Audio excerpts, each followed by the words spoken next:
Shalom semua. Pada Voice of Pentecost kali ini kita akan membahas mengenai apakah orang yang belum dibaptis Roh Kudus dapat dipakai oleh Tuhan. Bunda Teresa adalah seorang biarawati Katolik Roma yang menggoncang dunia karena pelayanannya terhadap kaum papa yang terpinggirkan karena penyakit kusta, AIDS, dan TBC. Bahkan dunia pun mengakui pelayanannya dengan menyematkan hadiah Nobel Perdamaian di tahun 1979.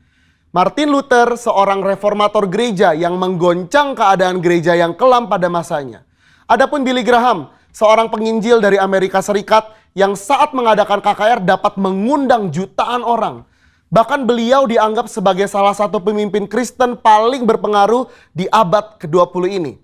Sejujurnya kita tidak benar-benar tahu dengan jelas apakah para raksasa iman di atas pernah mengalami baptisan Roh Kudus dengan tanda awal berbahasa roh. Sejarah pun tidak pernah mencatatnya. Maka timbullah pertanyaan, mengapa perlu seseorang dibaptis dengan Roh Kudus dengan tanda awal berbahasa roh? Jika seseorang yang belum pernah dibaptis Roh Kudus atau mungkin sudah pernah, tapi tidak secara nyata menunjukkannya seperti para tokoh tersebut, tetap dipakai Tuhan secara dahsyat. Pengakuan Iman GBI berkata bahwa baptisan Roh Kudus adalah karunia Tuhan untuk semua orang yang telah disucikan hatinya. Tanda awal baptisan Roh Kudus adalah berkata-kata dengan bahasa roh, sebagaimana diilhamkan oleh Roh Kudus. Teologi Pentakosta sangatlah menekankan tentang pengalaman dibaptis dengan Roh Kudus sebagai suatu hal yang terpisah dari karya keselamatan Kristus yang bertujuan untuk penyelesaian amanat agung. Kisah Para Rasul 1 ayat 8 mencatat, tetapi kamu akan menerima kuasa kalau Roh Kudus turun ke atas kamu. Dan kamu akan menjadi saksiku di Yerusalem dan di seluruh Yudea dan Samaria dan sampai ke ujung bumi. Kata kuasa di ayat tersebut berasal dari bahasa Yunani dunamis yang diterjemahkan juga sebagai dinamit, sesuatu yang memiliki daya ledak yang tinggi. Dengan kata lain, kuasa ini adalah kuasa yang sangat besar, yang dimana dengan kuasa ini amanat agung Tuhan Yesus pasti terselesaikan. Sangatlah menarik untuk disimak bahwa sesaat sebelum Tuhan Yesus terangkat ke surga, ia berpesan agar para murid tidak meninggalkan Yerusalem dan menyuruh mereka tinggal di sana sambil menantikan janji Bapa. Apakah janji Bapa yang dimaksud tersebut? Janji Bapa yang dimaksud Tuhan Yesus adalah bahwa para murid akan dibaptis dengan Roh Kudus. Poin penting untuk kita garis bawahi di sini adalah bahwa baptisan Roh Kudus adalah janji Bapa untuk semua orang percaya. Selanjutnya di Kisah Para Rasul pasal kedua adalah peristiwa turunnya Roh Kudus ke atas para rasul, yang lebih kita kenal dengan peristiwa Pentakosta, di mana para rasul mulai berkata-kata dengan bahasa-bahasa lain, seperti yang diberikan oleh Roh itu kepada mereka untuk mengatakannya. Dari sini dapat kita lihat bahwa janji Bapa tentang baptisan Roh Kudus selalu disertai dengan pengalaman karunia berbahasa roh. Dari peristiwa tersebut, kita melihat dengan jelas bahwa ada perbedaan antara menerima Roh Kudus dengan dipenuhi Roh Kudus atau dibaptis dengan Roh Kudus. Setiap orang yang telah menerima Yesus sebagai Tuhan dan Juru Selamat, maka Roh Kudus berdiam di dalam dirinya. Bapa memberikan Roh Kudus di dalam hati kita sebagai jaminan dari semua yang telah disediakan untuk kita, yaitu anugerah keselamatan. Rasul Paulus pun menjelaskan di dalam 1 Korintus 6 ayat 19. Atau tidak tahukah kamu bahwa tubuhmu adalah bait Roh Kudus yang diam di dalam kamu? Roh Kudus yang kamu peroleh dari Allah dan bahwa kamu bukan milik kamu sendiri. Keberdiaman Roh Kudus di dalam hidup orang percaya memampukan seseorang untuk memiliki hidup yang menghasilkan buah roh. Namun, seseorang yang telah dibaptis dengan Roh Kudus akan memiliki kuasa untuk menyelesaikan amanat agung sesuai yang tertulis di dalam Kisah Para Rasul pasal 1 dan 2. Dalam hal ini kita melihat bahwa baptisan Roh Kudus berfungsi secara eksternal. Alkitab juga mencatat dampak-dampak daripada baptisan Roh Kudus secara internal, antara lain sebagai berikut. Yang pertama, baptisan Roh Kudus mengubah kehidupan doa kita. Roma 8 ayat 26-27. Yang kedua, baptisan Roh Kudus membangun iman kita. 1 Korintus 14 ayat 4a. Yang ketiga, baptisan Roh Kudus menyempurnakan pujian dan penyembahan kita. 1 Korintus 14 ayat 15. Dan yang keempat, Baptisan Roh Kudus meningkatkan kepekaan rohani kita. 1 Korintus 14 ayat 2. Robert P. Mencius, seorang hamba Tuhan dan juga seorang penulis, memaparkan di dalam salah satu bukunya yang berjudul Speaking in Tongues, bahwa tanda kedewasaan Kristen tidak diukur dengan sudah atau belum mengalami baptisan roh, melainkan diukur dari hidup yang menghasilkan buah roh. Di mana hal ini juga menjadi bagian dari proses pengudusan atau sanctification. Akan tetapi perlu dimengerti bahwa di satu sisi adalah mungkin bagi seseorang untuk mengalami kuasa Roh Kudus tanpa berbahasa roh. Namun hal ini bukanlah pengalaman Alkitab yang utuh sebagaimana tertulis di Kisah Para Rasul pasal 1 dan 2. Dari penjelasan tersebut maka dapat disimpulkan bahwa meskipun seseorang belum dibaptis Roh Kudus, ia dapat dipakai Tuhan secara dahsyat. Namun pengalaman baptisan Roh Kudus membuat orang percaya dapat melayani tubuh Kristus dengan lebih maksimal. Jikalau Alkitab menuliskan adanya pengalaman kepenuhan Roh Kudus dengan tanda awal berkata-kata dengan bahasa roh, mengapakah kita tidak merindukannya? Saudara, untuk penjelasan lebih lengkapnya dari tim teologi kami, jangan lupa buka link yang ada di atas atau scan QR Code yang tersedia. Salam integritas. Tuhan Yesus memberkati.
Shalom Bapak Ibu Saudara, jemaat Tuhan yang dikasihi Tuhan.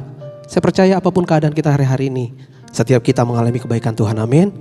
Sebelum kita mulai ibadah kita, mari kita satukan hati kita berdoa bersama-sama. Kami mengucap syukur ya Bapa buat segala kebaikan-Mu dalam hidup kami. Kami rasakan penyertaan-Mu sempurna atas setiap kami.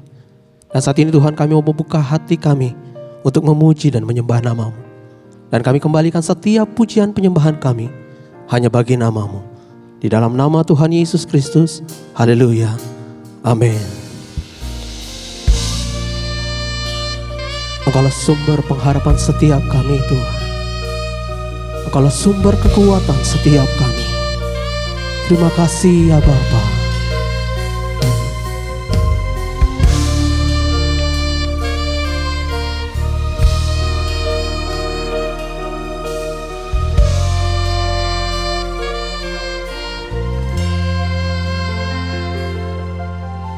Dalam anugerah-Mu,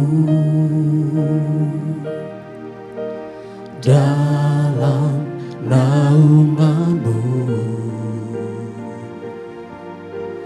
ku dapat merasakan kemuliaan-Mu Tuhan. Kau yang menetapkan, Kau yang mencurahkan kuasa dari tahta-Mu, membangkitkan Roh-Ku.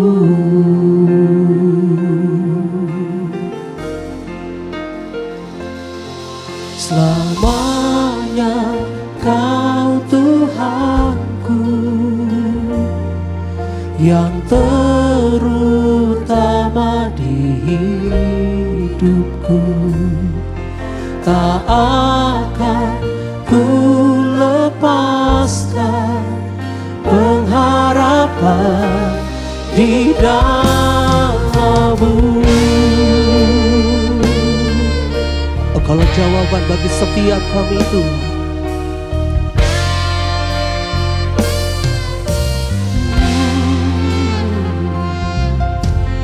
dalam anugerah-Mu,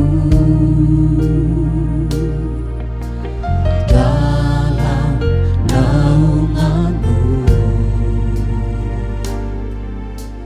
ku dapat merasakan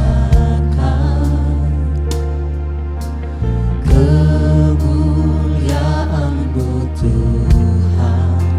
Kau menetapkan, Kau yang menetapkan, Kau mencurahkan, Kau yang mencurahkan kuasa dari tahta-Mu, membangkitkan Roh-Ku. Selamanya Kau Tuhanku, yang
Selamanya Kau Tuhanku, yang terutama di hidupku. Tak akan ku lepaskan pengharapan di dalam-Mu. Selamanya Kau Tuhanku, Kau yang terutama bagi setiap kami Tuhan. Yang terutama di hidupku. Tak akan ku lepaskan pengharapan di dalam-Mu.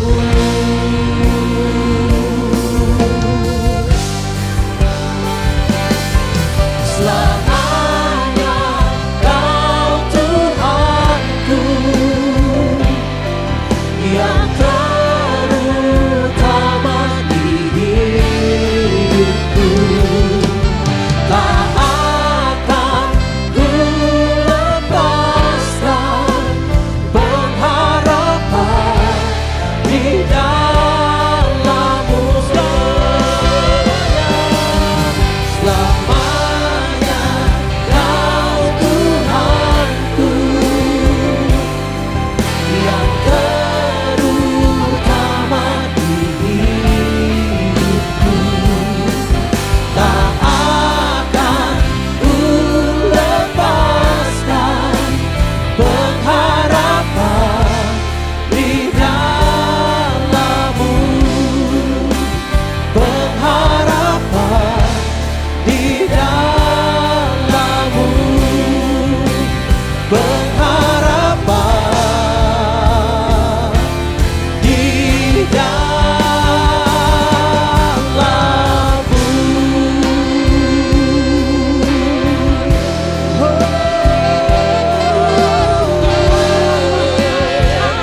Kaulah segalanya bagi kami.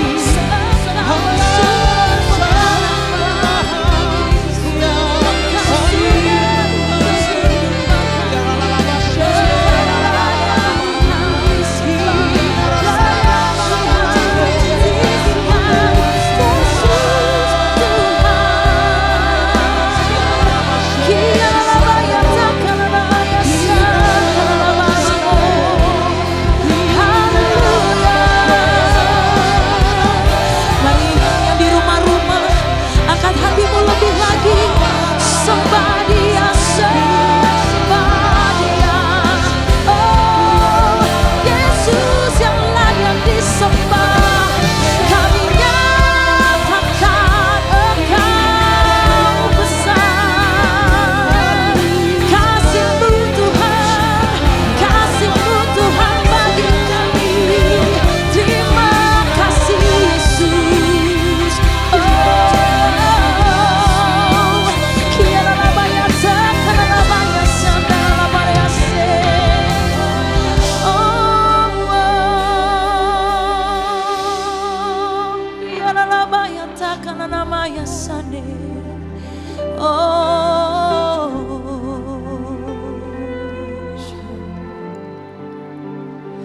Your love is higher, higher than the heaven.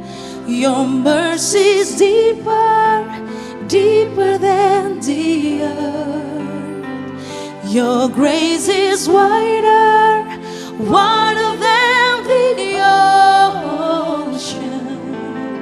I will never let you go, never ever let you go.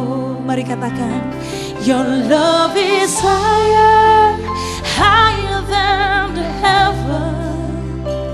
Your mercy is deeper, deeper than the earth. Your grace is wider, wider than the ocean. I will never let you go, never ever let. Lebih lagi angkat suaramu, kita mau katakan, your love is higher, higher.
Mari jemaat Tuhan yang beribadah melalui live streaming, mari sama-sama kita perkatakan Mazmur 91 dan 2 Tawarik 7 ayat 13 sampai 14. Mazmur 91. Orang yang duduk dalam lindungan yang maha tinggi dan bermalam dalam naungan yang maha kuasa akan berkata kepada Tuhan, tempat perlindunganku dan kubu pertahananku, Allahku yang kupercayai. Sungguh, Dialah yang akan melepaskan engkau dari jerat penangkap burung, dari penyakit sampar yang busuk. Dengan kepaknya Ia akan menudungi engkau. Di bawah sayapnya engkau akan berlindung. Kesetiaannya ialah perisai dan pagar tembok. Engkau tak usah takut terhadap kedahsyatan malam, terhadap panah yang terbang di waktu siang, terhadap penyakit sampar yang berjalan di dalam gelap, terhadap penyakit menular yang mengamuk di waktu petang. Walau 1.000 orang rebah di sisimu dan 10.000 di sebelah kananmu, tetapi itu tidak akan menimpamu. Engkau hanya menontonnya dengan matamu sendiri dan melihat pembalasan terhadap orang-orang fasik. Sebab Tuhan ialah tempat perlindunganmu, yang maha tinggi telah kau buat tempat perteduhanmu. Malapetaka tidak akan menimpa kamu, dan tulah tidak akan mendekat kepada kemahmu. Sebab malaikat-malaikatnya akan diperintahkannya kepadamu untuk menjaga engkau di segala jalanmu. Mereka akan menatang engkau di atas tangannya, supaya kakimu jangan terantuk kepada batu. Singa dan ular tedung akan kau langkahi. Engkau akan menginjak anak singa dan ular naga. Sungguh, hatinya melekat kepadaku, maka aku akan meluputkannya. Aku akan membentenginya, sebab ia mengenal namaku. Bila ia berseru kepadaku, aku akan menjawab. Aku akan menyertai dia dalam kesesakan. Aku akan meluputkannya dan memuliakannya.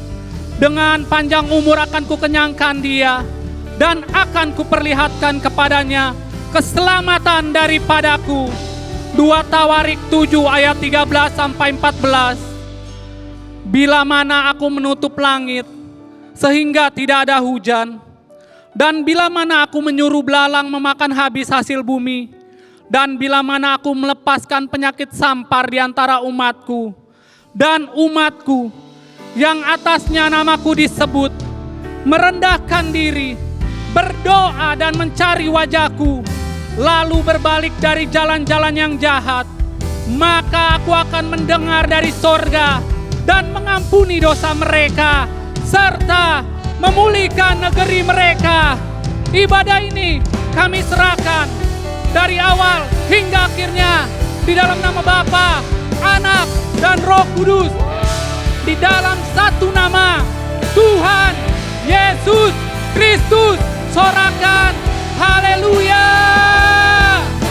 Haleluya. Maka Tuhan Allah yang menetapkan setiap langkah-langkah kami. Tidak ada Allah yang seperti Engkau.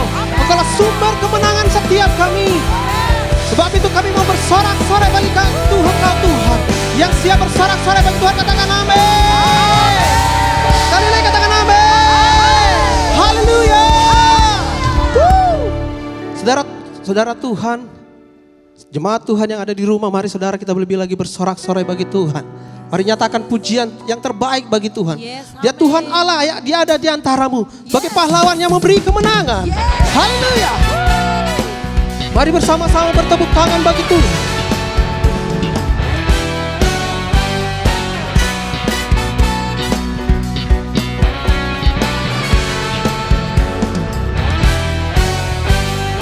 Tuhan Allahmu ada di antaramu sebagai pahlawan yang memberi kemenangan. Dalam kasih-Nya kita dibaharui. Allah bergirang dengan penuh sukacita. Tuhan Allah, Tuhan Allahmu ada di antaramu sebagai pahlawan yang memberi kemenangan. Dalam kasih-Nya kita dibaharui. Allah bergirang dengan penuh sukacita.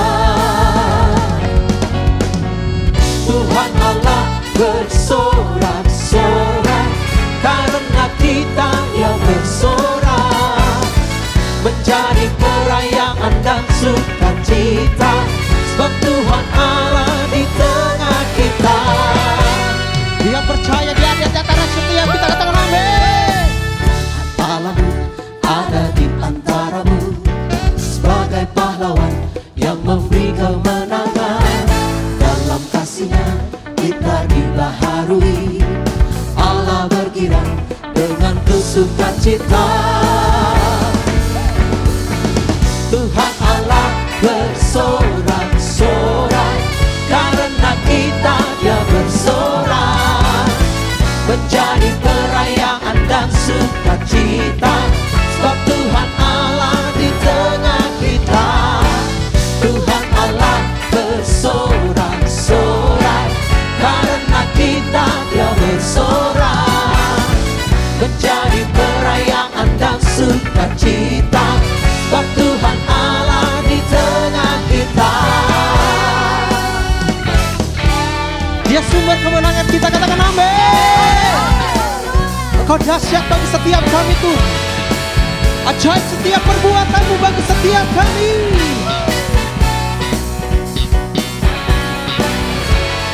Mari lebih lagi katakan pujian ini saudara.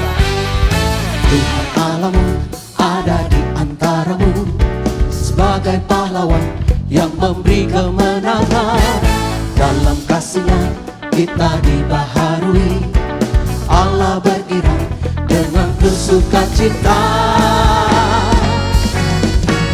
Tuhan Allah bersorak-sorai, karena kita Dia bersorak, menjadi perayaan dan sukacita, sebab Tuhan Allah di tengah kita.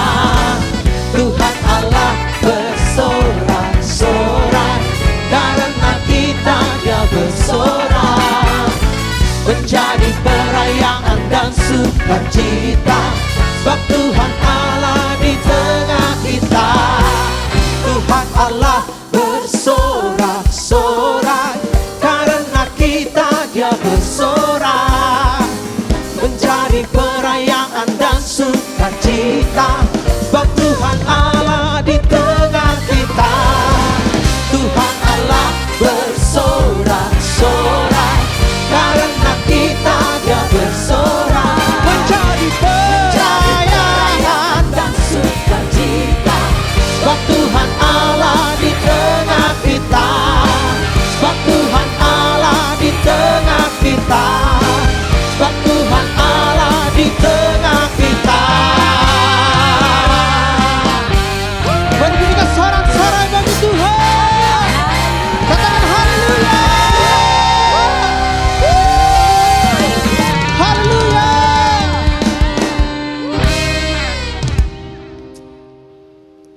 Haleluya, puji nama Tuhan.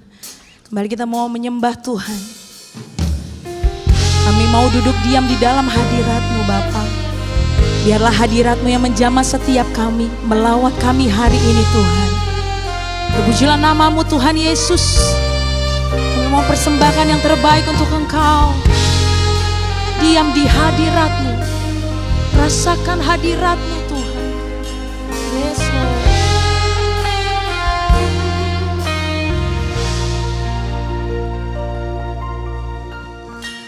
Penuhi hatiku dengan hadir-Mu. Ku rindu memandang wajah-Mu, oh Tuhan, di dalam kekudusan-Mu. Bawaku dekat dalam hati-Mu.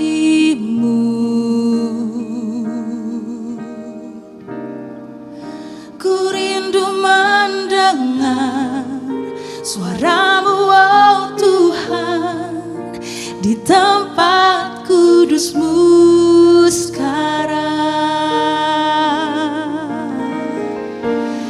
Ku rasakan kasih-Mu dan indahnya kekudusan-Mu, penuhi dengan kasih-Mu. Diam di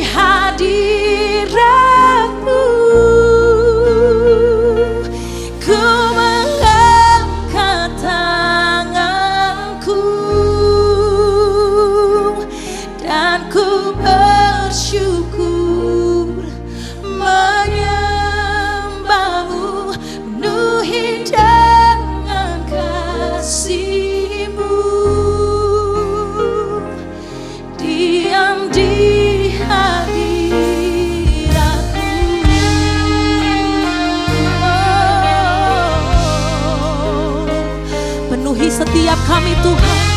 Dimanapun kami berada saat ini, mari lebih lagi penuhi hatiku dengan hadir-Mu.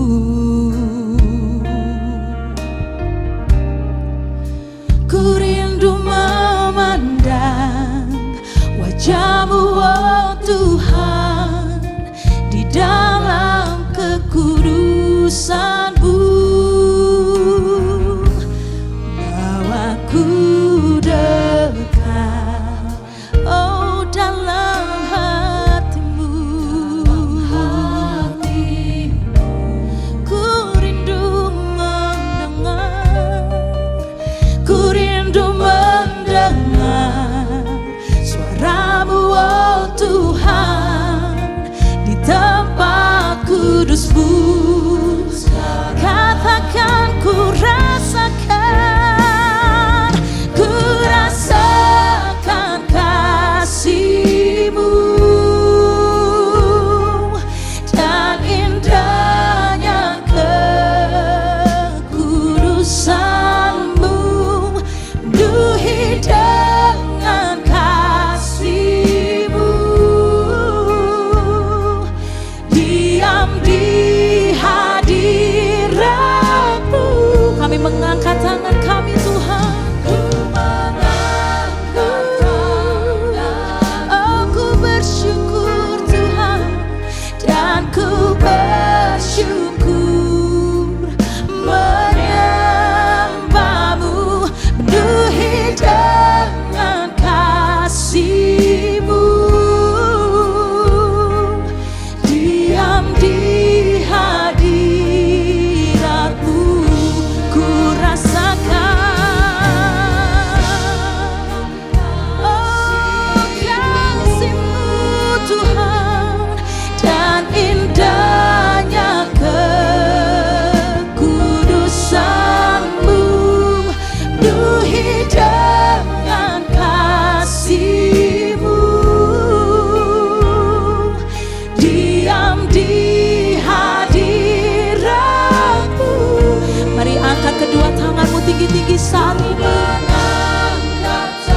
Kami bersyukur, oh, dan ku bersyukur menyembah-Mu, penuhi dengan kasih-Mu.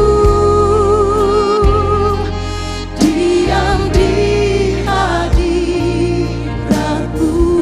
Mari katakan, ku rasakan kasih-Mu dan indahnya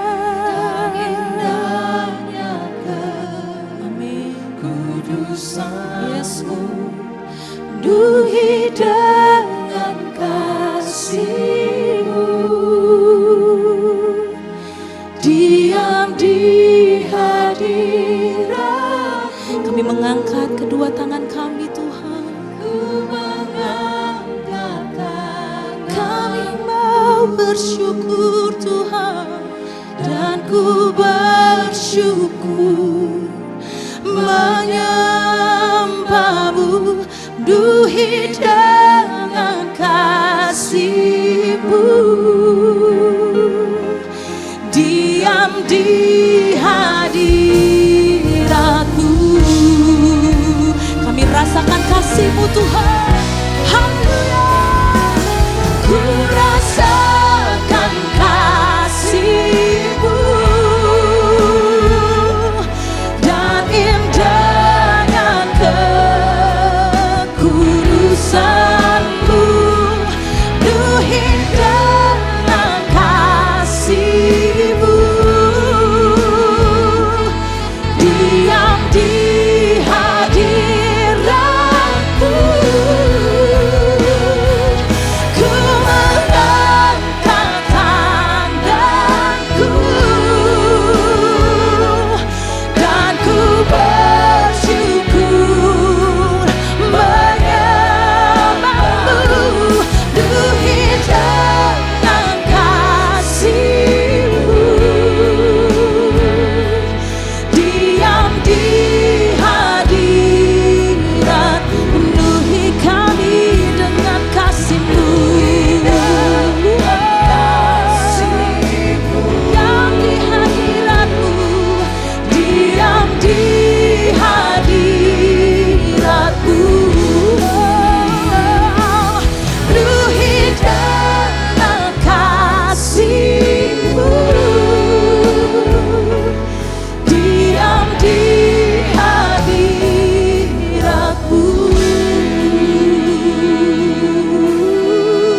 Jemaat Tuhan di mana saja sudah berada, saudara yang mengikuti ibadah di hari ini, salam damai sejahtera dan sehat selalu dalam Yesus Kristus Tuhan. Nah, adalah satu anugerah Allah, kemurahan Tuhan yang tidak kita upayakan, hari ini kita masih bisa tetap beribadah, sekalipun melalui online. Nah, sebelum kita mulai, mari saya ajak saudara kita berdoa. Anugerah kasih Tuhan, kekuatan Tuhan yang selalu memenuhi kami, itu adalah mujizat keajaiban. Biarlah kami tetap konsisten dalam kebenaran-Mu, sehingga apapun yang terjadi hari lepas hari, kami tetap mengalami perjumpaan dengan Tuhan, sehingga satu kerinduan selalu ada dalam hidup kami, mewujudkan gambar Tuhan dalam hidup kami, untuk nama Tuhan dipermuliakan. Kami menerima kebenaran-Mu, kebenaran yang memerdekakan kami, kebenaran yang mendatangkan mujizat dan segala hal yang kami butuhkan. Hanya dalam nama yang kami cintai, kami kasihi, pujaan hati kami, yaitu Yesus Kristus Tuhan. Haleluya, amin. Baik, kita akan belajar bersama-sama di hari ini, yaitu tentang train, melatih. Kita akan lihat dasar kebenaran firman dari 2 Samuel 22 ayat 35 berkata, yang mengajar tanganku berperang sehingga tanganku dapat melengkungkan busur tembaga. Kalau kita lihat bahasa Indonesia sehari-hari, ia melatih aku untuk berperang sehingga aku dapat merentangkan busur yang paling kuat. Kalau kita lihat daripada ayat ini, berarti berbicara bahwa hidup kita ini adalah perang, suka atau tidak suka, setiap hari itu kita berperang. Nah, dalam berperang kita perlu seorang pelatih. Nah, pelatih ini berbeda dengan pelatih umum. Ya, kalau saya teringat masa lalu saya sebagai seorang pelatih juga pernah menjadi atlet dari sebuah organisasi bela diri yaitu karate. Waktu saya masih menjadi atlet, ada yang menjadi pelatih. Tapi waktu saya jadi pelatih, ada atlet yang saya latih. Ada waktu-waktunya kalau saya turun bertanding dengan mereka, saya bisa kalah karena mereka lebih sering beraksi dalam lapangan. Sedangkan saya cuman sebagai pelatih yang bisa melihat blind spot kekurangan mereka untuk mengarahkan. Tapi berbeda dengan pelatih ini, Tuhan adalah pelatih saudara dan saya, itu sempurna, hebat, dahsyat dan ajaib. Nah, makanya untuk hidup kita hari-hari ini, menghadapi musuh kita yaitu dunia yang menentang kebenaran firman, sistem dunia yang menentang kebenaran firman, kerajaan kuasa kegelapan, yaitu kuasa-kuasa gelap, iblis. Dan juga yang terakhir adalah diri kita sendiri. Justru bagi saya, musuh yang terberat dan yang perlu kita berlatih diri kita itu tidak ada lain, yaitu diri kita sendiri. Nah, makanya dari dasar ayat ini saya akan ajak saudara kita belajar bagaimana berlatih untuk mengalahkan diri sendiri. Karena kalau kita bisa berlatih mengalahkan diri sendiri, saya yakin dan percaya musuh apapun, dalam apapun, nama apapun, dari kerajaan apapun, organisasi apapun, kita tetap percaya bahwa kita pasti bisa mewujudkan janji Tuhan yang hebat, bahwa kita ini lebih daripada apa? Pemenang. Nah, untuk itu kita lihat, bicara tentang berlatih. Untuk kita berlatih untuk bisa mengalahkan diri sendiri, kita perlu tahu ada 4 perkataan yang hebat, powerful sekali, yaitu dalam kebenaran firman. Waktu kita bisa melihat apa yang terjadi dalam 4 perkataan ini dan bisa mendengar maksud dari apa yang Tuhan sebagai pelatih melatih kita, sangat-sangat dahsyat dan hebat, sehingga kita lihat dalam perjalanan hidup kita di hari-hari ini, kita akan mewujudkan satu janji Tuhan bahwa kita tuh lebih daripada pemenang. Nah, untuk itu kita lihat 2 perkataan dari Yohanes 19 ayat 30. berkata demikian, sesudah Yesus meminum anggur asam itu, berkatalah ia, sudah selesai. Lalu ia menundukkan kepalanya dan menyerahkan nyawanya. Kata sudah selesai di sini artinya begini. Apa saja yang kita lakukan di bumi ini, apapun yang kita hadapi, semua sudah diselesaikan. Masalah pekerjaan saudara, masalah penyakit saudara, masalah keluarga saudara, ini perkataan Tuhan. Nah, sekarang mungkin timbul pertanyaan di dalam hati saudara. Sekarang ini saya sedang sakit. Buktinya wujudnya masih tetap sakit. Saudara mungkin bilang, kata sudah selesai, Bakri, Tuhan bilang penyakitmu sudah sembuh. Karena memang firman Tuhan katakan bahwa oleh bilur-bilurnya kamu sudah sembuh.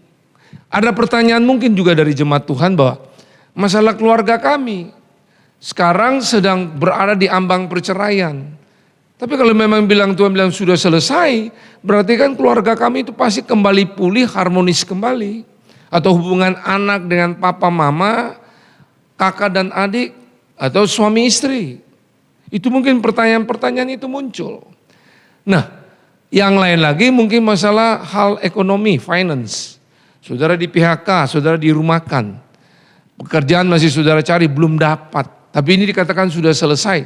Berarti sudah tersedia semua itu jalan untuk kita berusaha di dalam keadaan kondisi seperti ini. Nah, tetap saudara harus yakin apa yang Yesus katakan itu ya dan amin. Jadi kata ini sudah selesai. Nah, bagi kalau Tuhan bilang sudah selesai, bagaimana dengan saudara? Apakah saudara masih bilang, loh ini kan karya dia yang dia buat di kayu salib. Sempurna. Dia bilang sudah selesai. It is finished. Kita lihat lagi dua perkataan yang hebat. Dari Wahyu 16 ayat 17 berkata begini. Dan malaikat yang ketujuh menumpahkan cawannya ke angkasa. Dan dari dalam bait suci kedengaranlah suara yang nyaring dan beritak katanya. Sudah terlaksana. Ini powerful juga. Inilah perkataan Bapa. Dia bilang sudah terlaksana, artinya gini. Dia percaya apa yang Yesus lakukan itu perfect, sempurna. Segala kebutuhan kita sudah tersedia. Itu katanya sudah terlaksana. Jadi dia yakin benar apa yang Yesus buat sudah selesai dan sempurna. Tidak lagi bisa diragukan. Ini kata Bapa. Nah, saudara lihat. Apa kata Bapa tentang anaknya Yesus bahwa itu sudah selesai? Nah, sekarang kembali lagi saya bertanya pada saudara. Semua yang dibuat di kayu salib itu sempurna. Suara Yesus sudah selesai.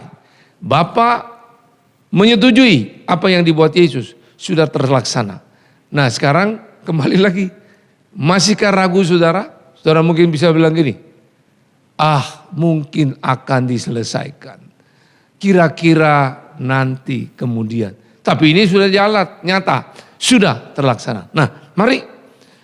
Jadi kita mesti yakin dulu begini. Yang sekalipun saudara sakit, masalah keluarga, ataupun masalah ekonomi, belum terwujud nyata. Ingat, yang belum nyata terwujud itu, itulah ataupun suara-suara yang saudara dengar, sudahlah. Tidak ada kenyataan itu bilang sudah selesai, sudah terlaksana. Buktinya masih. Dengar suara-suara seperti itu ingin meragukan iman percaya saudara kepada Yesus Kristus Tuhan yang adalah Juru Selamat, Raja di atas segala raja. Bahwa apa yang dia berkata itu ya dan amin. Nah di sini kita harus rubah pola pikir kita. Semua suara yang datang untuk meragukan kita itu hanya sementara. Tapi perlu tahu, firman Tuhan itu kekal selamanya. Harusnya kita yakin itu. Bahwa firman itu kekal selamanya. Nah kita lihat, kata sudah selesai dalam bahasa Greka yaitu tetelestai. It is finished, sudah selesai. Nanti kita tahu kenapa Yesus pakai kata ini. Kata ini juga dipakai yaitu dalam dunia bisnis. Dalam dunia bisnis, Kata ini berarti hutang sudah dibayar lunas dalam dunia bisnis. Jemaat Tuhan yang saya kasihi. Di dalam dunia hukum, hukuman telah selesai dijalankan. Saudara lihat. Dunia militer, peperangan sudah dimenangkan. Saudara bisa lihat di PowerPoint ini, bisnis hutang sudah selesai, dibayar lunas. Hukuman telah diselesai dijalankan. Militer, peperangan sudah dimenangkan. Nah, untuk apa kita mesti mengerti Yesus pakai kata ini lagi tentang tetelestai, sudah selesai. Tidak ada lain. Tujuan Yesus, saya mau katakan pada saudara jemaat Tuhan, tujuan Yesus pakai kata ini, dia mau saudara dan saya hidup tenang, hidup dikuasai damai sejahtera. Apapun musuh yang datang, apapun persoalan hidup yang datang, kita itu dijamin akan hidup tenang. Saudara, itulah kekuatan. Nah, untuk bisa mengerti ini, apa yang terjadi di karya Yesus sempurna di kayu salib, suara yang dia berbicara dan peristiwa yang terjadi itu powerful. Nah, untuk itu, baik kita lihat lagi, saya akan share lagi apa maksudnya di sini. Berarti Yesus katakan bahwa hutang dosa kita sudah dibayar lunas. Apapun yang saudara buat dosa, saudara waktu mengaku dosa kepada dia, saudara terima dia sebagai Tuhan dan Juru Selamat, Raja di atas segala raja, itu diampuni dan dilunaskan, tidak diingat-ingat lagi. Saudara, hukuman dan keputusan yang layak kita terima sudah dijalankan. Karena perzinahan yang kita buat, karena kebohongan kita, karena korupsi kita, apa saja yang kita buat, harusnya layak saudara dan saya, kita yang harus diputuskan dan harus kita yang jalankan. Tapi ingat, Yesus yang menjalankan mengganti saudara. Saudara lihat itu betapa hebat, penting perkataan ini, bagaimana kepedulian dia sangat-sangat mengasihi saudara. Peperangan melawan iblis, dosa, sakit penyakit, semua musuh telah dimenangkan. Siapa yang memenangkan? Yesus memenangkan di kayu salib. Jadi untuk bisa kita tenang, Yesus maksudkan begini, mari tenanglah dalam karya yang sudah diselesaikan di kayu salib. Semua harus kita tenang di kayu salib, bahwa ini semua sudah dia lakukan. Iblis sudah dikalahkan, penyakit sudah disembuhkan, kutuk sudah dipatahkan, ragu-ragu sudah diselesaikan untuk kita punya kepastian dan sebagainya. Ya. Dan kita lihat Yesus yang berperang, kita yang mendapatkan kemenangan. Itu adalah suatu anugerah. Bahkan kita dikatakan lebih daripada pemenang. Nah, kembali lagi Bapak Ibu Saudara di mana saudara berada mengikuti ibadah ini di hari ini, coba renungkan betapa kasih, betapa besar kepedulian Yesus pada saudara. Bahwa untuk menghadapi hidup saat-saat ini, saudara lebih daripada pemenang. Bagaimana untuk kita bisa menikmati? Makanya tadi saya katakan, kita harus berlatih untuk mengalahkan diri sendiri. Selama diri kita belum kita kalahkan, kita tidak akan mengerti 4 perkataan yang powerful ini, yang Yesus katakan sudah selesai, Bapa bilang sudah terlaksana. Nah, untuk berlatih untuk mengalahkan diri sendiri, supaya kita bisa mengerti apa yang terjadi di kayu salib yang Tuhan buat dan kita dengar. Bagaimana supaya kita bisa menikmati itu? Supaya kita lihat hari lepas hari kita menghadapi hidup ini, kita tahu kita ini adalah kebenaran Tuhan dalam Yesus. Kita menikmati pesta kerajaan Allah setiap saat. Apa kira-kira? Jadi berlatih untuk mengalahkan diri sendiri.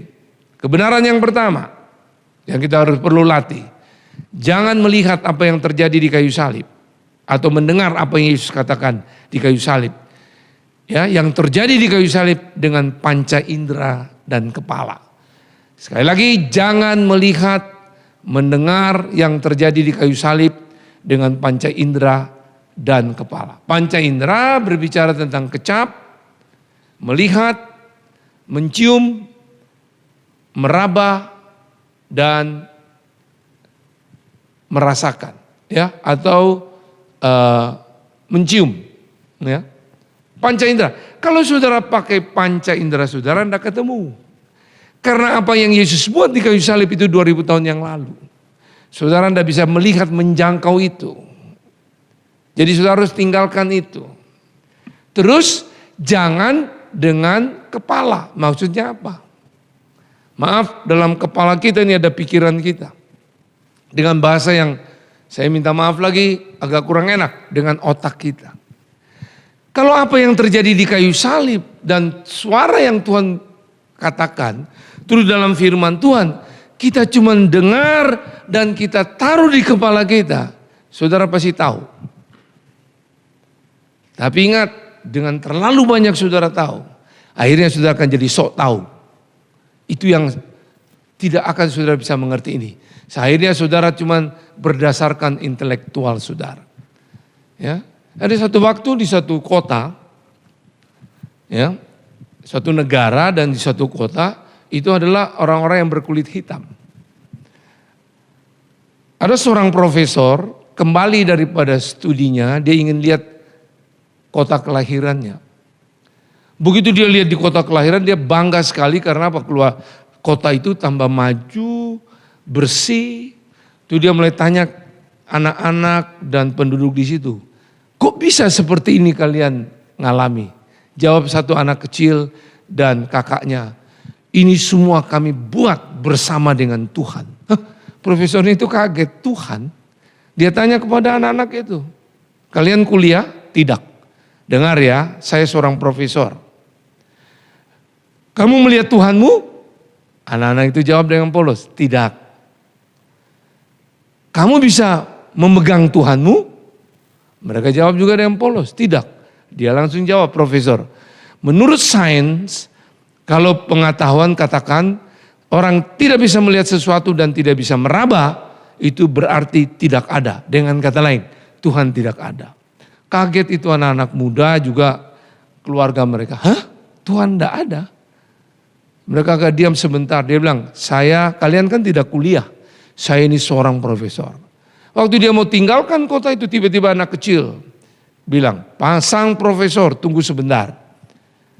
Dari mana kamu bisa tahu Tuhan itu tidak ada? Dengan bangga profesor bilang, menurut pikiran sehat saya, kalau tidak bisa dipegang, diraba, tidak bisa dilihat, Tuhan itu berarti tidak ada. So, anak itu bilang begini, baik profesor, kalau kamu bilang begitu sekarang saya mau tanya, pikiran sehatmu kamu bisa lihat? Profesor jawab dengan bangga, tidak. Kamu bisa pegang pikiranmu? Tidak. Berarti menurut sains, karena tidak bisa dilihat, tidak bisa diraba, berarti tidak ada pikiran. Dan saya mau katakan, berarti profesor tidak punya pikiran. Oh, langsung dia ribut, diam 1000 bahasa. Dan di situ kita lihat, semua kalau diterima dengan kepala intelektual, firman Tuhan, kejadian-kejadian yang dahsyat dalam Alkitab, termasuk 4 kata ini, kalau kita dengan kepala, kita tidak ketemu. Terus harus dengan apa? Kebenaran yang berikut, yaitu harus melihat, mendengar dengan hati. Apa maksudnya ini?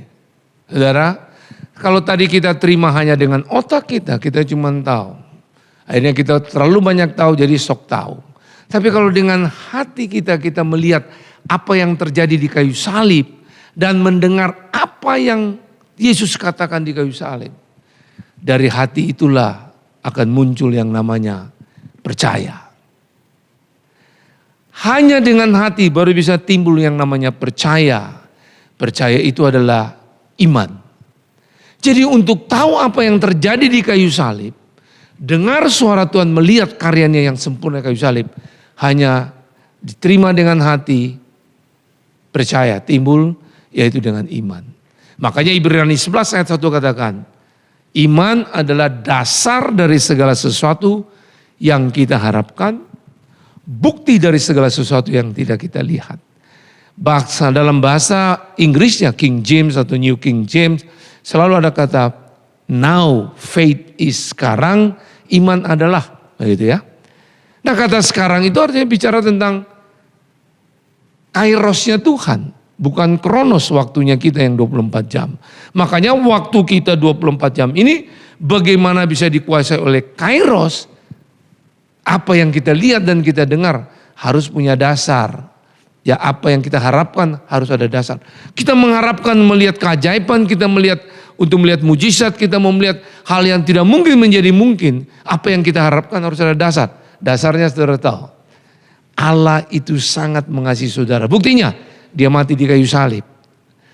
Putranya diberikan pada saudara dan saya. Dia mati untuk kita. Supaya kita memperoleh hidup yang kekal.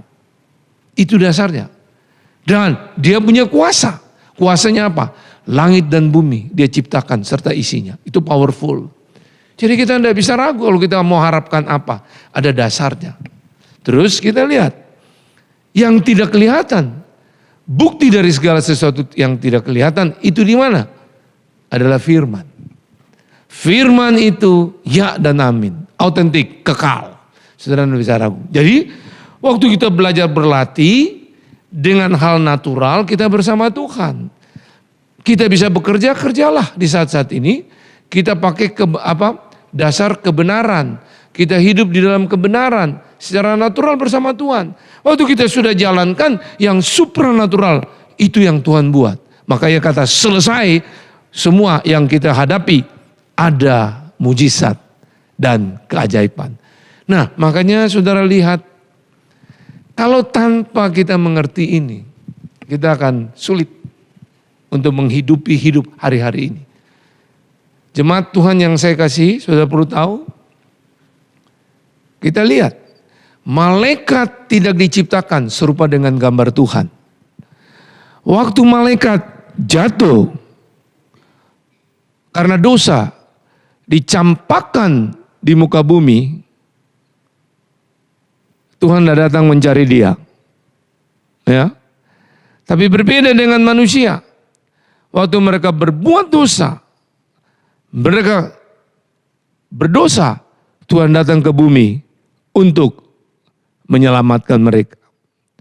Nah jemaat Tuhan sudah harus mengerti, saudara dan saya diciptakan serupa dengan gambar Tuhan. Kita berdosa, Tuhan yang datang mencari kita. Ya, Yesus menjadi manusia 100%, dia juga Tuhan. Untuk menyelamatkan saudara. Itu kita lihat betapa dia sangat-sangat mengasihi saudara. Malaikat tidak diciptakan serupa dengan gambar Tuhan. Tapi saudara dan saya diciptakan serupa dengan gambar Tuhan. Ada banyak hal yang saudara lihat dasar dia mengasihi saudara. Ya, jadi mari kita harus melihat, mendengar dengan hati yang akan menimbulkan percaya. Nah makanya kalau betul dasarnya saudara tahu seperti ini, mari saudara belajar begini. Jadi apapun masalah yang saudara hadapi, tidak usah takut dan mundur. Bersama Tuhan, lakukan itu secara natural. Percaya waktu ada tantangan, ada apa kesulitan. Ingat, secara supranatural Tuhan akan sudah selesaikan di kayu salib. Dengan pandangan seperti inilah, waktu kita bisa mengalahkan diri kita, apapun musuh yang kita hadapi, persoalan yang kita hadapi, kita akan menggenapi janji Tuhan bahwa kita lebih daripada pemenang. Ya. Nah, yang terakhir kita lihat esensi dari semua yang dilakukan di kayu salib. Dia mengasihi kita sehingga layak semua yang kita buat dasarnya mengasihi. Jadi janganlah saudara baca Alkitab, saudara berpikir dengan seringnya baca Alkitab Tuhan makin sayang kita. Tidak. Saudara tidak baca Alkitab pun Tuhan tetap sayang saudara. Lagi berdosa pun dia mengasihi saudara. Jadi untuk itu bagaimana? Jadi kalau saudara baca Alkitab dasarnya karena saudara mengasihi dia lebih dulu mengasihi saudara. Artinya saudara baca Alkitab makin haus dan lapar untuk makin mau kenal pribadi yang ajaib itu. Bukan karena satu kewajiban, tapi karena dasar mengasihi. Saudara juga berdoa, banyak berdoa bukan berarti dia makin dekat dan mengasihi saudara, bukan. Mau naik di menara doa 24 jam, berapa puluh jam juga, kalau dasarnya bukan mengasihi, itu kewajiban, itu agama, bukan spiritualitas. Tapi kalau dasar mengasihi, saudara makin banyak berdoa karena saudara mengerti. Untuk terus berjumpa, bisa berbicara dengan dia. Mengerti isi hatinya, apa yang Tuhan mau. Jadi mari, saudara yang sudah terlibat dalam pelayanan, janganlah melayani karena kewajiban. Janganlah melayani karena kampung tengah, duit, upah untuk makan minum. Makan minum penting. Janganlah saling sikut menyikut di dalam pelayanan. Atau jemaat satu dengan lain takut ditarik satu sama lain dari gereja manapun. Tinggalkan semua itu. Itu karena kewajiban. Itu karena tugas, itu yang namanya agama. Tapi kalau namanya spiritualitas, semua yang kita lakukan karena kita mengasihi Tuhan. Karena apa? Tuhan lebih dulu mengasihi kita. Jadi bagi saya, tidak ada satu motivasi saudara dan saya bisa membuat orang berubah. Termasuk hari ini saudara dengar khotbah ini tidak bisa membuat saudara berubah. Kecuali saudara membuka hati dengan dasar mengerti dia mengasihi saudara lebih dulu. Saudara mau respon itu dengan kasih. Pengertian itu turun. Waktu pengertian itu turun, saudara sadar. Saudara menghidupi itu dengan iman percaya. Perubahan hidup terjadi. Sehingga saudara betul-betul bisa melayani apapun, bekerja apapun. Semua hidup ini untuk Tuhan. Haleluya. Nah makanya bagi saya, apa saja yang saudara buat, dasarnya karena mengasihi Tuhan. Kalau enggak, kita enggak akan melihat apa yang terjadi di kayu salib, apa yang kita dengar. Itu ada satu kuasa yang besar membuat perubahan hidup dalam hidup kita. Ya, saudara tahu, waktu dia menciptakan tanaman pohon, Tuhan berfirman kepada tanah. Bertumbuhlah itu tanaman. Waktu dia menciptakan binatang yang berkeriapan dalam air, dia berfirman kepada air. Tercipta itu. Tanaman pohon tanpa tanah akan mati. Tanah tanpa pohon dia tetap tanah. Air tanpa ikan, dia tetap air. Ikan tanpa air, mati. Berarti air, tanah itu bicara lingkungan. Dengar baik-baik, waktu Tuhan menciptakan manusia, dia berfirman pada dirinya sendiri. Berarti coba saudara lihat, begitu dia mengasihi dan begitu hebat berharga nilai saudara. Jadi kita tanpa Tuhan mati, Tuhan tanpa kita dia tetap hidup. Sadarlah, saudara butuh Tuhan, saudara perlu harus tetap konsisten tinggal dalam kebenarannya. Karena orang yang serius dengan Tuhan, dia pasti konsisten. Mari kita konsisten untuk terus apa yang kita buat mengasihi dia. Termasuk hari ini, saya berterima kasih untuk kepercayaan yang diberikan bisa share dengan jemaat Tuhan yang ada di gereja lokal ini. Biarlah apa yang saya sharekan ini di dalam bahasa yang terbatas. Tapi saya yakin Roh Kudus akan menerjemahkan, memberi pengertian. Dan di mana sudah berada hadirat Tuhan itu Allah ada untuk menyatakan keajaiban. Jadi mari berlatih untuk mengalahkan diri sendiri. Jangan melihat, mendengar yang terjadi di kayu salib dengan panca indera dan kepala. Yang kedua, harus melihat, mendengar dengan hati. Esensi dari semua yang dilakukan di kayu salib. Dia mengasihi kita sehingga layak semua yang kita buat dasarnya mengasihi. Waktu kita lakukan 3 hal ini, makanya apa yang terjadi di kayu salib, apa yang kita lihat dan kita dengar suara itu, saya percaya akhirnya diri kita dikalahkan. Kita bukan hanya cuma menang, bahkan dia bilang kita lebih daripada pemenang. Apapun hari-hari ini kita hadapi, musuh apapun, saudara harus yakin, saudara tidak bisa tidak pernah bisa lagi dikalahkan selama saudara berlatih untuk mengalahkan diri sendiri. Saya berharap saudara berada dimanapun mengikuti ibadah ini.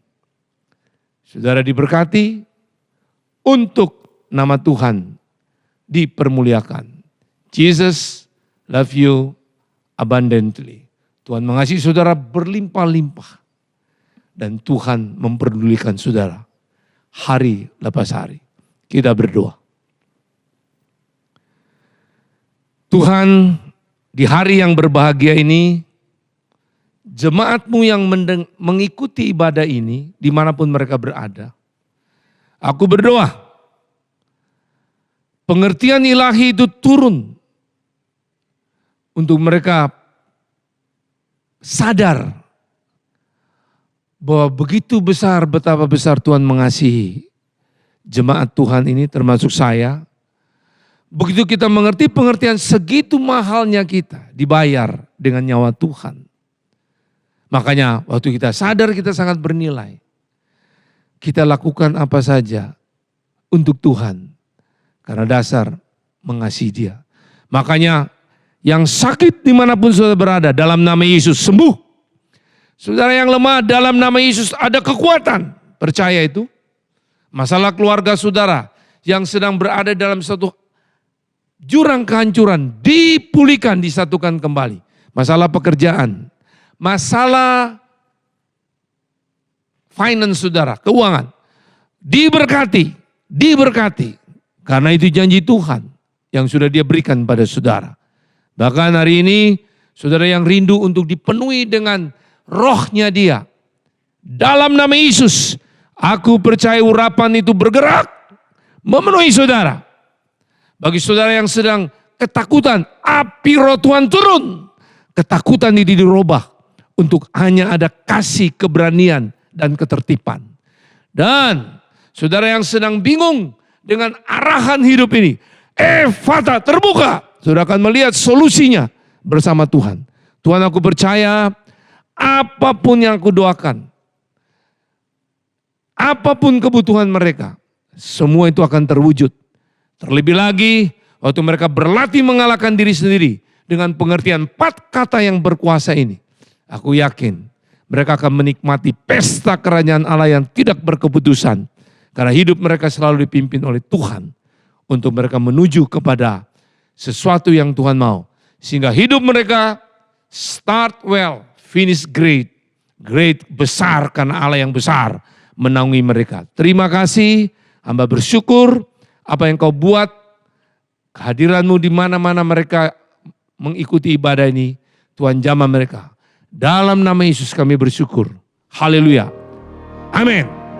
Ku rasakan kasih-Mu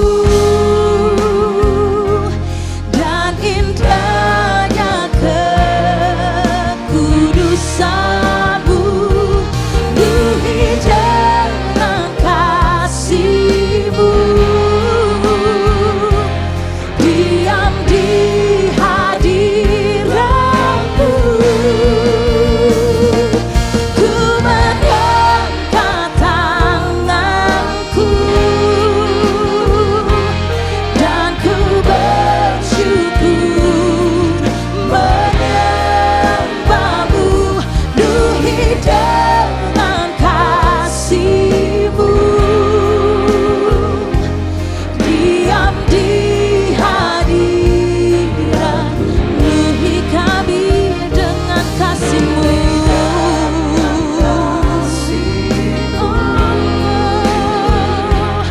Diam di hadirat-Mu. Penuhi dengan kasih-Mu. Diam di hadirat-Mu.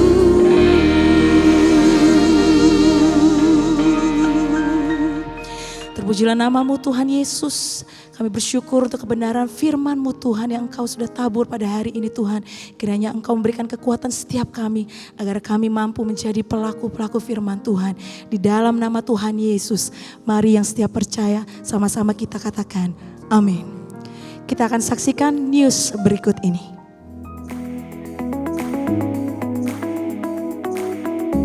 Shalom, atas nama Gembala dan seluruh pengerja CK7 serta Jemaat Tuhan, kami mengucapkan terima kasih kepada Bapak Pendeta E. Franky Utana yang telah memberkati kita semua melalui penyampaian pesan firman Tuhan pada hari ini. Tuhan Yesus memberkati Bapak dan keluarga berlimpah-limpah. Bagi Bapak Ibu yang membutuhkan rangkuman serta slide khotbah dapat menghubungi nomor WhatsApp 0877 2300 5577. Berikut kami sampaikan pengumuman kegiatan sepekan. Ibadah Raya Live Streaming hari Minggu tanggal 6 Juni 2021 akan dilayani oleh Bapak PDM Willy Santoso BSc pada pukul 7 pagi, 9, 11.30, 2 siang, dan setengah 5 sore, disertai dengan perjamuan kudus. Ibadah tersebut akan disertai dengan ibadah secara online mulai pukul 7 pagi untuk ibadah Mandarin Service, ibadah dewasa muda atau Young Adult, Youth and Junior Bahasa Indonesia, ibadah anak Bahasa Inggris dan Bahasa Indonesia, serta ibadah anak berkebutuhan khusus di channel YouTube yang sama, GBI PRJ CK7. 316 Youth Ministry English Service hari Sabtu tanggal 5 Juni 2021 pukul 4 sore akan dilayani oleh Pastor Juan Lesmana Bikom dengan tema sepanjang bulan Juni, Back to the Future. 316 Youth Ministry diperuntukkan bagi anak muda dari umur 12 sampai 24 tahun. Mari, kami mengundang anak-anak muda untuk bergabung mengikuti online service tersebut di YouTube channel GBI PRJ CK7.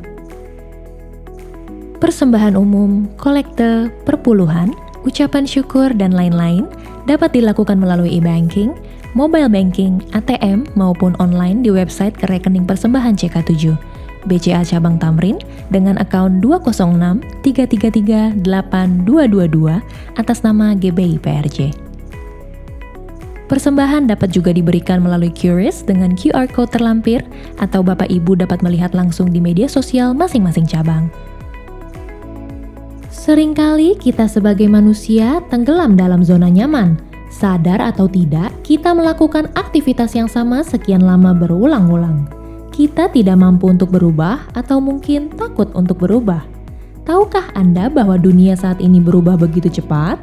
Sehingga jika kita tidak beradaptasi dengan perubahan ini, maka suatu hari daya tarik yang ada dalam diri kita akan hilang. Oleh karena itu, penting untuk kita memahami sebuah mindset perubahan yang benar dan bagaimana suatu perubahan dapat menghasilkan berbagai kesempatan bagi kita. Bahkan, dari perubahan tersebut orang lain pun akan turut merasakannya. Kami mengundang Bapak Ibu untuk mengikuti webinar MOI GBI PRJ Group CK7 yang akan diadakan melalui Zoom pada hari Senin 31 Mei 2021 pukul setengah 8 malam sampai jam 9 malam waktu Indonesia Barat. Dengan narasumber James Gui, Indonesia's favorite trainer and seminar speaker, dengan topik The 3 Circles of Success. Webinar ini gratis loh. Untuk info link Zoom, meeting ID, serta password, silahkan menghubungi nomor WhatsApp yang tertera di layar Bapak Ibu sekalian.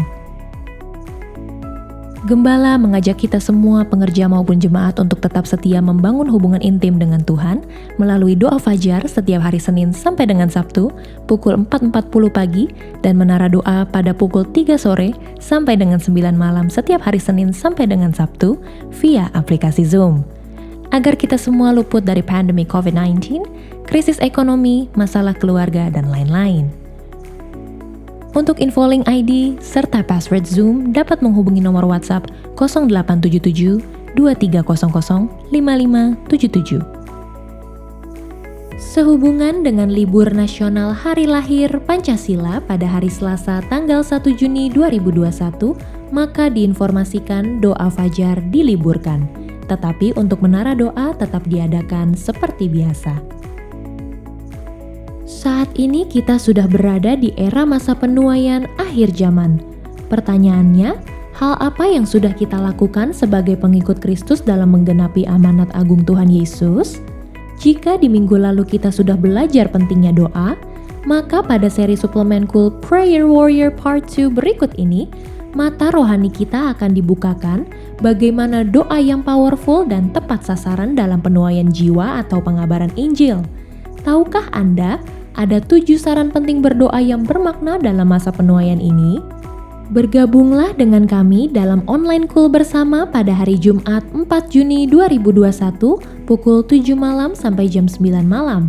Dan hari Sabtu tanggal 5 Juni 2021 pukul 10 pagi sampai jam 12 siang. Dapatkan Zoom link dan meeting ID-nya dengan menghubungi nomor WhatsApp yang tertera di layar Bapak Ibu sekalian.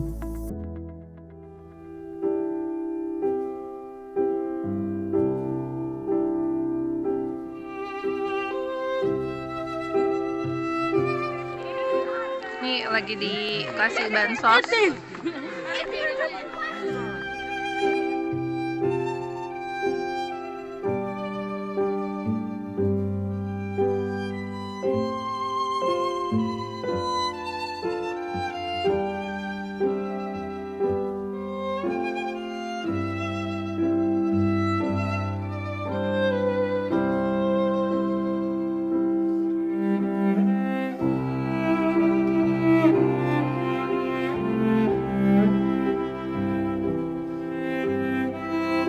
Saya atas nama keluarga Bitobu mengucapkan lipat terima kasih banyak untuk semua donatur yang telah menyumbang.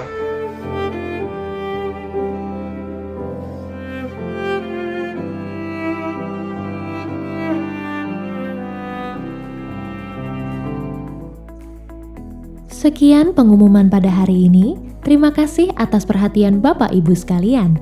Tuhan Yesus memberkati kita semua.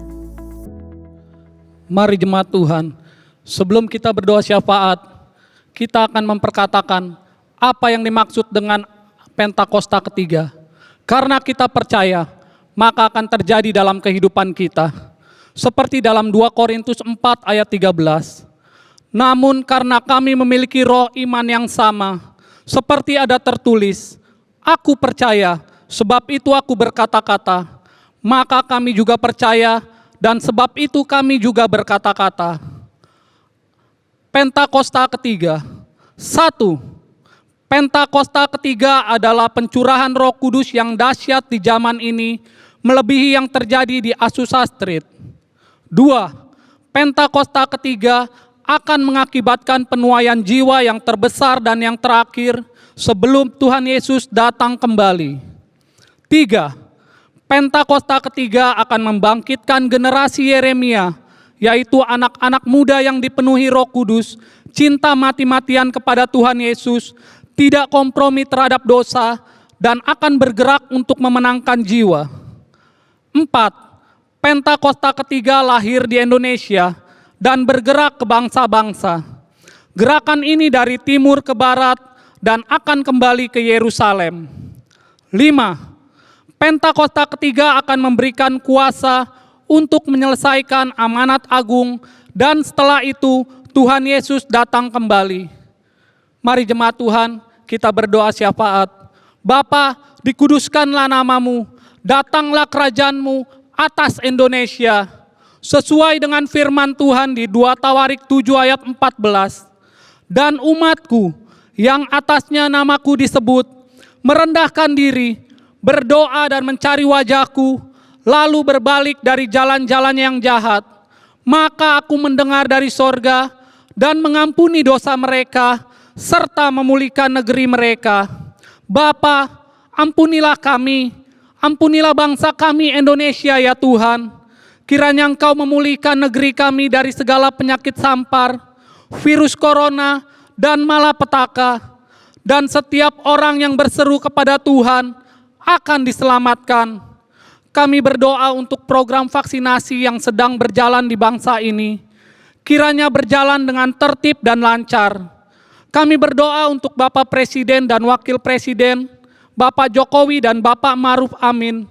Kiranya diberi hikmat untuk mengambil setiap keputusan atas bangsa Indonesia sesuai dengan kehendak Tuhan. Kami juga terus berdoa untuk tim medis yang bertugas menangani wabah COVID-19. Kiranya mereka mendapatkan vaksin yang terbaik dan perlindungan darah anak domba Allah yang kudus menutup bungkus mereka dan keluarga. Tuhan memberikan kesehatan yang prima. Amin. Kami berdoa untuk hamba-Mu yang telah menyampaikan kebenaran firman Tuhan dalam ibadah hari ini. Tuhan Yesus memberkati pelayanan dan keluarga hamba-Mu berlimpah-limpah. Hari ini kami juga berdoa untuk Bapak Gembala Sidang kami, Pak Niko. Tuhan memberkati kesehatan, keluarga, dan pengembalaan hamba-Mu, sehingga terus dipakai sebagai the messenger of the third Pentecost untuk menyelesaikan amanat agung Tuhan Yesus Kristus. Dan kami juga berdoa untuk Bapak Gembala CK7 Dr. Yanto. Tuhan memberkati kesehatan, keluarganya, Ibu Olivia, anak-anak, anak mantu dan cucu-cucu diberkati Tuhan. Tuhan yang menjadi perisai dan penolong atas hamba-Mu dan keluarga. Tuhan juga memberkati penggembalaan hamba-Mu di CK7 untuk menjadikan kami semua di CK7 umat yang layak di hadapan Tuhan. Kami juga berdoa untuk GBI, Church of God, Oral Roberts University, dan WIA dipakai Tuhan untuk memenangkan jiwa-jiwa. Juga berdoa untuk bangkitnya generasi Yeremia di CK7. Tuhan pakai dengan dahsyat. Dan kami juga berdoa untuk setiap jemaat Tuhan yang beribadah serta membawa persembahan kepada Tuhan. Baik itu persembahan sulung, persembahan persepuluhan, dan persembahan khusus lainnya pada hari ini. Tuhan Yesus memberkati berlimpah-limpah. Hari ini kami juga berdoa untuk umat-Mu yang sakit. Tuhan, Kau sudah sembuhkan. Yang berbeban berat, Tuhan yang memberikan kelegaan. Dan yang membutuhkan jawaban, Tuhan sudah berikan jawaban. Setiap umat Tuhan diluputkan dari sakit penyakit, bencana alam, dan krisis ekonomi global di dalam nama Tuhan Yesus Kristus. Pemulihan demi pemulihan terjadi, mujizat Tuhan masih ada. Mari kita mengangkat tangan kita untuk menerima berkat melalui hamba-Nya, Gembala CK7. Terimalah berkat yang berlimpah-limpah dari Allah Bapa, kasih karunia di dalam anaknya yang tunggal, Yesus Kristus, persekutuan yang manis dengan Roh Kudus menyertai kita mulai saat ini, sampai Tuhan Yesus datang untuk kedua kalinya, menjemput kita di awan-awan yang permai, bahkan untuk selama-lamanya. Semua yang percaya katakan amin. Tuhan memberkati saudara-saudara semua. God bless you all.